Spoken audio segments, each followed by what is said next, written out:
We're excited. We're excited. We ready? Yes. Yeah. Look, we came in this draft and wanted to make an impact on the team, and we talked about it. We have to take impact players off the board, regardless of where they are, and to have impact defensive players there, obviously at 15, and then to be able to get back in and get another impact defensive player, both pressure players, true pressure players, two of the better rushers in the SEC. That's exciting. That's really exciting. And so a lot of work went into this, and it was a good night. Questions? Yeah, could you discuss the traits that made Jalon interesting to you all, and perhaps could share his vision for how he can fit into your operation, and same thing with James? Yep. You want to start? Or? Sure. The kid's makeup obviously is unique. All the things he can do, all the places he can rush from. Obviously, he's an off-the-ball backer. He's an on-the-ball backer. He can do so many different things. He's versatile. He can set edges. I mean, there's not a whole lot that he can't do. And if you met the kid in person, you fall in love with him. The character, the human, what he meant to that Georgia football team. You know, all those guys going out and playing the way they did this year, and really being the class coming out this year was a really just a all-around really great class. Talking to their coaches and their things, just talking about all the stuff that they do. I'm just proud to be able to add that type of talent. Yeah, different level. As y'all know, I know y'all know a lot about him already, but Coach's kid, and you see it on tape. He's one of those guys that you put on the tape and you just watch him play football, and you don't even have to read the character, read the makeup, because you see the way he plays and down in and down out. The way you can move him around and do a lot of different things. He can play stack. He can play off the edge. He can rush inside. He can do so many different things. And again, an unbelievable person. He's one of those guys that when you know who he is as a person, he just one of those guys that won't fail. You love the makeup and love the character. His father would be extremely happy being in his seat, possibly 2 games in the same weekend with both sons playing. His brother playing out there. Yeah. And James, a little bit on Pearce. Yeah. Pearce, I mean, as a pass rusher, I mean, just look at the numbers. Even if you don't watch tape, look at the numbers. Highest pressure rate in football, and that's great. And it's been consistent 2 years. I mean, this is a productive player. He can get off the ball. He's explosive. He's sudden. He's twitchy. He plays with violence. And so whether it's in the run game or the pass game, he's disruptive in that way. Really flies around. Love the way he plays. Love the way he competes. Really, I'm just going to reiterate the same things. I mean, a lot of great things we talk about with James, but we definitely had to increase our rush. We had to definitely get our rush better, and both of these players really make it better. Were you guys surprised that Walker was there at number 15? I'm never surprised in the draft. You know, you just don't know. The crazy thing is, honestly, Mark, is how the first, I don't know, was it like 7 picks? They were chalk.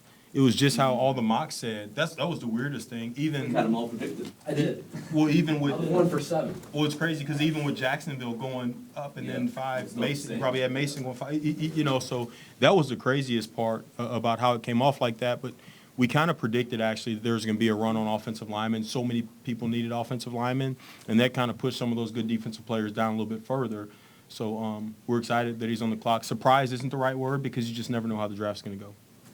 Terry, you talked about the production with Pearce, but both these players are athletic, fast players. Was that a characteristic that you wanted to improve in this defense or wanted to add to this defense? And how do they generally accentuate what you want the identity of the defense to be? When you talk about it, I know you said Terry, but when you talk about it, Terry did such a great job of having the ability to go about profiles and what we're looking for from a rush standpoint, from an edge standpoint, from creating some havoc on the passer. We got a chance to go over some of those profiles and be able to talk to those different things with different coaches that we got in the building. And I really believe the scouts and Terry and his group all really sat down and put together a great list for us to go out there and evaluate. And couldn't be more pleased with the, obviously the class and what was available to us. And to be able to go out there and get that thing accomplished like that, I can't say enough positive things about us. James off field had questions. What made you all comfortable with him? Yeah, we spend a lot of time with these prospects. Daniel, we do.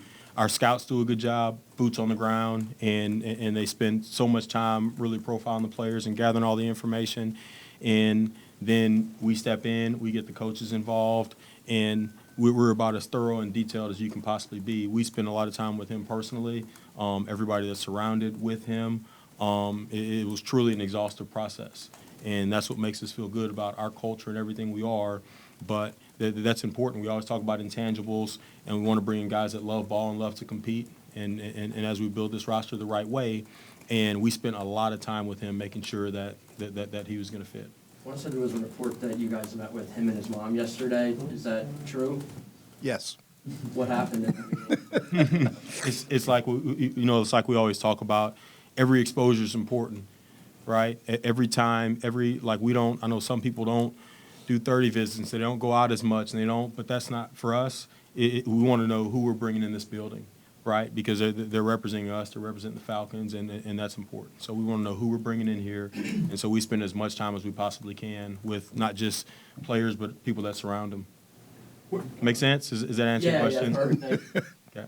Terry, when you consider the commitment you've made to improving the edge and the pass rush Yes, sir. and free agency at the number 15 pick, you still made the commitment to give next year's first rounder for more help.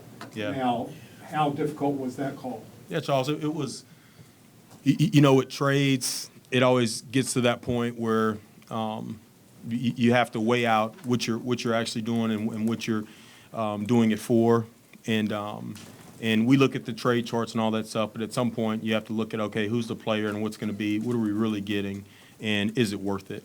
And that's what you really have to do at some point. And when you have that kind of conviction and belief in the player, and that's when you're willing to do it. And we do. We have that kind of belief in our staff because it's not just, we always talk about the draft, it's not just about the actual drafting of players. It's about getting them in the right environment and developing the right way.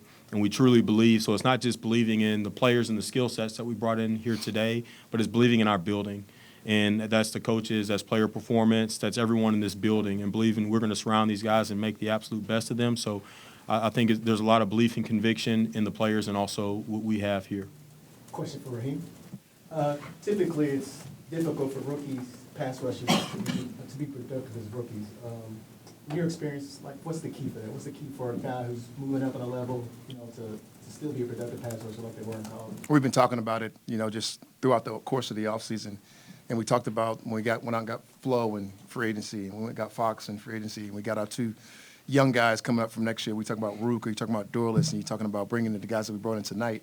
We've been talking about this basketball team mentality. So it's about learning how to rush as one, learning how to get out there and rush together, and learning how to rush as this one individual process to be able to get to the quarterback. And I believe we got some of the coaches in the building that's going to be able to talk about that constantly. We have people in the building going to be able to help these guys figure out how to get that done. Obviously, we got some off-the-ball backers here. When we talk about Caden Ellis, some of the things that they've been able to do from rushing from off the ball, and then having some movable parts like we picked up tonight, and then having some pieces that we had to pick up tonight with the ultimate talent being to have some of the hand usage that's just mature beyond our means. And I just can't tell you how excited I am to get those guys out in the grass and let those guys get out there and get better together, because that's the important part. And make no mistake about it, it is very hard to find pass rushers. It's very hard to get out there in your first day and get out there and do it. But I got so much confidence in the people in the building to be able to go out there and help these guys be the best version of themselves every single time. Raheem, how do you see Jalon as a pass rusher? Just because he's got such a unique skill set, he kind of plays all over the place, he can blitz from different places on the field. How do you see him incorporating into this defense? Basically, the way you just explained him to me, being able to come off the edge, being able to move around. He's very self-aware. And if you ever talk to this young man, he'll kind of tell you what he thinks he is.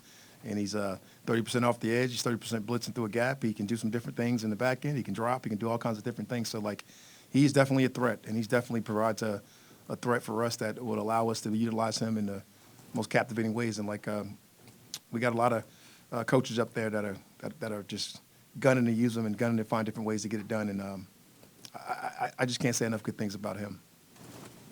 At what point tonight did y'all start working earnestly on trading back up to get at 26? So honestly, Josh, we had already, and we talked about making those calls. Preliminary calls in the week. Yes, sir. So we already had some teams that we knew were going to be looking to trade out.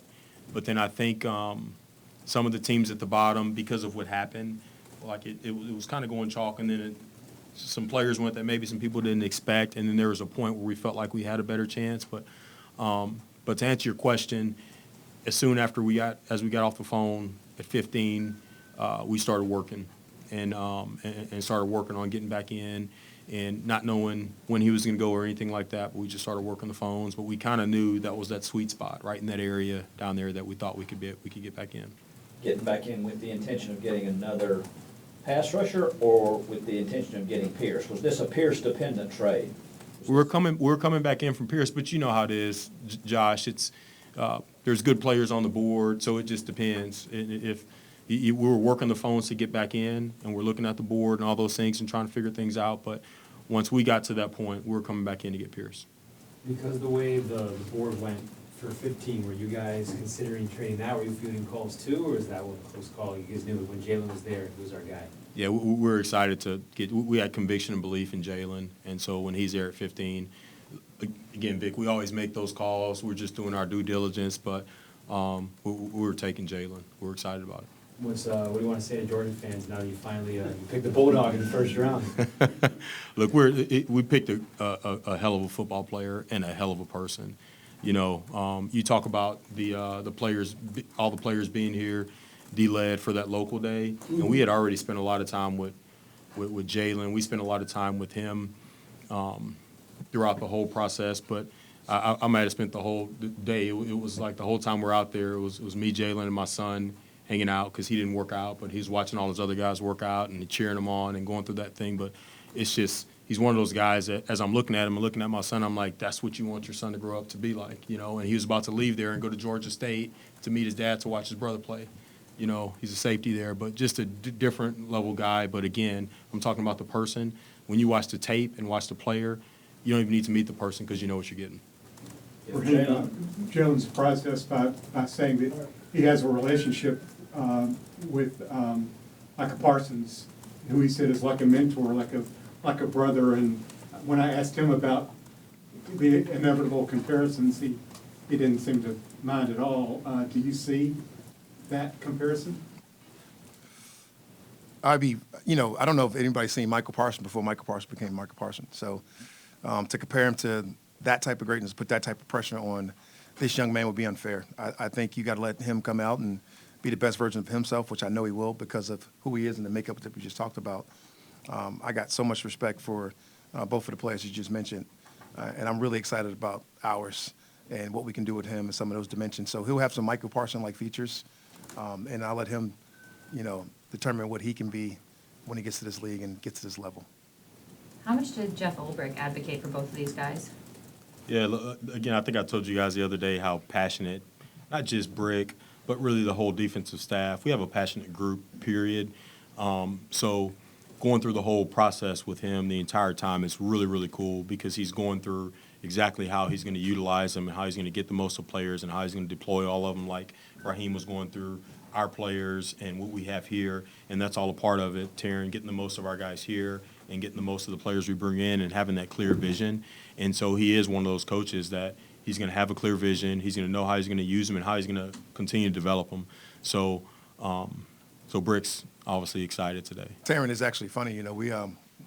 We talked about this all the time, but when we make these decisions, make them together, and it's really all of us. And it was not just old Brick having a clear vision for him, but we, had Zach Robinson watch these guys, and Zach Robinson knows what these guys like and who he doesn't want to play, and the guys that he can absolutely grade and do some different things, and all a bunch of different guys on this coaching staff. So we're all in, and our guys and our coaching staff, and the amount of time that we put into the due diligence that we put into both of these guys, I really am proud of, to be honest. If Jalon Walker had been off the board, would Pearce have been a pick at 15? I don't know. That's I know, but I'm not going to tell you. It's the hypothetical game that we don't have to play. Josh loves to play those hypothetical games. Was Mike Green in consideration to come back in for, or what was he ranked a little bit higher than Pearce? On who's on your board? Seven. But what about mine, yours? yes, too, yeah. You watched him? You like him better? Oh, no, I like Pearce too, but I thought he was a little too light.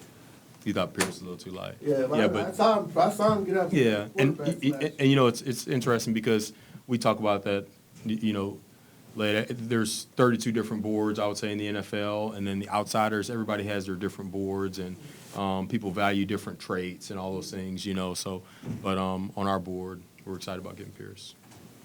So Mike Green was in consideration. We're really excited about Our getting board, I Pearce. say we're really excited about getting Pearce. Okay. And do you have Jalen's 40 time? We're trying to do a buy on him. We don't have his 40 time. We got arms and all that, but no 40s. Call Kirby.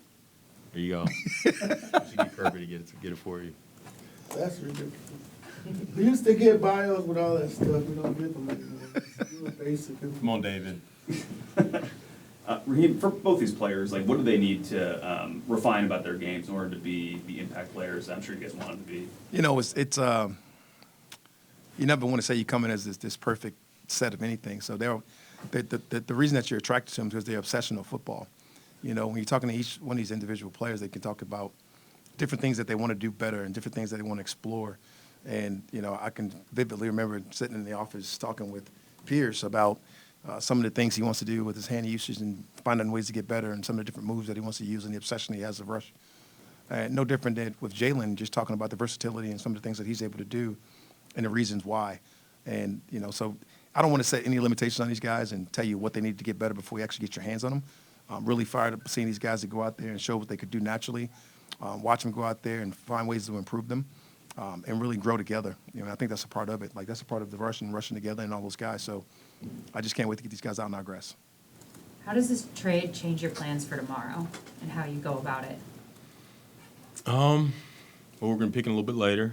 So, but look, we kind of talked about this draft and the fact that we do believe it's a deep draft, so we'll get a good player when we do pick. And again, I keep saying this, but it's true. There is an 8th round this year, and we're going to be aggressive there and get some good players when the 7th round ends.